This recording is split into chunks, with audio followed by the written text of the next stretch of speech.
आयु वालों के सुने खाती बात आइल बाड़े, माथ के नवाई दोनों हाथ जोड़ा तारे। आयु वालों के सुने खाती बात आइल बाड़े, माथ के नवाई दोनों हाथ जोड़ा तारे।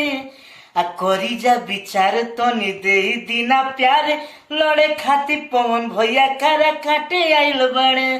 करी जा विचार तो दे दीना प्यार, लड़े खाती पवन भैया कारा काटे आइल बाड़े। जी नमस्कार प्रणाम, हम सिंगर कमल कांत रहो सबके बता दी कि काराकाट सीट से बड़ भैया पवन जी चुनाव लड़ल बाड़े, जेकर विरोध में स्टार प्रचारक बीजेपी के दिनेश लाल यादव, रवि किशन जी और मनोज तिवारी जी आ रहल बाड़े।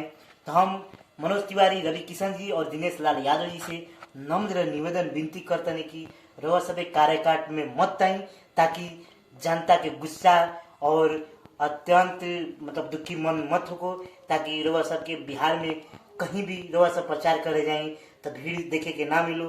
तो रउआ सबसे नम्र निवेदन बाकी रउआ सब काराकाट में स्टार प्रचारक के रूप में और पवन जी के विरोध में मत उतरी और भोजपुरी के दो भाग में बाटे से रउआ सब बचा सकी।